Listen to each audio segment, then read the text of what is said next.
جب تک کہ زمین پر اسلام کے شیدائی زندہ رہیں گے. حضرت اسما جن کو ذات النطاقین کا لقب نبی اکرم صلی اللہ علیہ وسلم نے دیا ہے، وہ ہمیشہ اس لقب سے یاد کی جاتی رہیں گی. یہ پورا جو کام تھا یہ ویل پلان تھا، اور نبی اکرم صلی اللہ علیہ وسلم نے اس کی منصوبہ بندی کی، اس پر عمل کرایا. دوستوں اور ساتھیوں، لوگوں نے آزمائشوں کے ساتھ گھر چھوڑا. آپ بتائیے، گھر چھوڑنا آسان ہے؟ حویلی چھوڑنا آسان ہے؟ زمینیں چھوڑنا آسان ہے؟ باغ چھوڑنا آسان ہے؟ بیوی بچوں کو چھوڑنا آسان ہے؟ لیکن اسی زمین پر نبی اکرم صلی اللہ علیہ وسلم اور آپ کے ماننے والوں نے زمین کو ٹھوکر ماری، نخلستان کو ٹھوکر مارا، بیوی بچوں کو ٹھوکر مار کر کے وہ چلے گئے. حضرت ام سلمہ رضی اللہ تعالیٰ عنہ، ابو سلمہ رضی اللہ تعالیٰ عنہ کے ساتھ میاں بیوی جا رہے ہیں، چھوٹا سا گود میں بچہ ہے، بنو سلمہ آتا ہے، وہ بچہ چھین لیتا ہے. سسرال کے لوگ آ کے بچہ چھین لیتے ہیں، میکے کے لوگ آ کر کے ام سلمہ کو لے جاتے ہیں، ابو سلمہ اکیلے جاتے ہیں.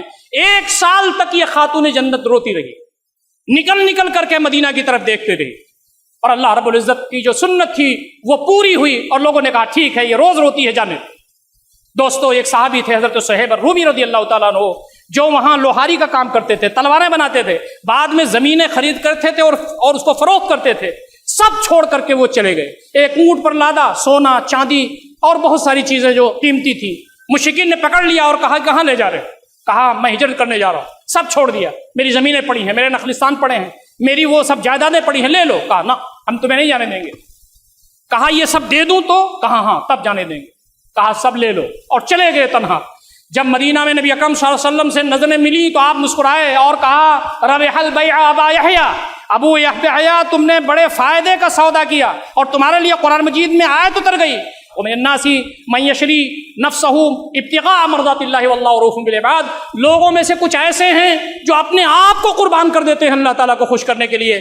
ایسا سودا سب سے قیمتی سودا ہوتا ہے. دوستوں اور ساتھیوں، کھانا کھا لینا، بیوی بچوں کو پال لینا، ایک اچھا سا گھر بنا لینا، اور اسٹیٹس کے انداز میں رہنا، اور ہمیشہ اس پریشانی میں رہنا کہ میری کون تعریف کر رہا ہے، میری کون تعریف نہیں کر رہا ہے، یہ ذلت کی زندگی ہے. اٹھیے، اپنی صلاحیتوں کو استعمال کیجیے، اپنے اوقات کو کام میں لائیے، جب تک ہو سکے کتاب و سنت کی روشنی میں اپنی زندگی جیے، اور جب تک ہو سکے اللہ تعالیٰ کا پیغام غربا مساکین اور لاچار مجبور مستحقین کی خدمت کیجیے. اللہ تعالیٰ کا پیغام مستحق بندوں تک پہنچائیے. صلاحیتوں کو بچا کے نہ رکھیے. قیامت کے دن ایک چیز کے بارے میں پوچھا جائے گا، اور اللہ رب العزت کے سامنے ان ساری چیزوں کے بارے میں آپ کو جواب دہی کرنا ہوگا. یہ انقلابی امت ہے، اس کا مشن انقلابی ہے. امت کے لوگ انقلابی ہونے چاہیے، اس کے افراد انقلابی ہونے چاہیے. آزمائشوں کو دعوت نہیں دینا، لیکن آزمائشیں آ جائیں تو صبر و ثبات کے ساتھ رہنا، اور جب تک کہ زمین پر رہیے اس انداز سے رہیے کہ جب مر کے جائیے اللہ تعالیٰ کی بارگاہ میں تو اللہ کو ہمارے اوپر رحم آ جائے، اللہ تعالیٰ ہم پر رحم کر دے، ہماری مغفرت کر دے. ایسا نہ ہو کہ اللہ تعالیٰ کی بارگاہ میں حاضر ہوں تو اللہ تعالیٰ کہے کہ اس نالائق کو میری نظروں سے ہٹا دو. نبی اکرم صلی اللہ علیہ وسلم حوض کوثر پر جام پلا رہے ہوں تو کہیں اس مردود کو میری نظروں سے ہٹاؤ. میرے بعد اس نے نہ تو میرے کام کو آگے بڑھایا اور نہ اس امت واحدہ کے پیغام کو سمجھا جس کے لیے میں دنیا میں گیا تھا. اللہ رب العزت ہم تمام کو ان ساری باتوں پر غور فکر کرنے، عمل کرنے کی توفیق عنایت فرمائے. اقول قولی ھذا استغفر اللہ لی ولکم اجمعین واستغفروہ انہ هو الغفور الرحیم.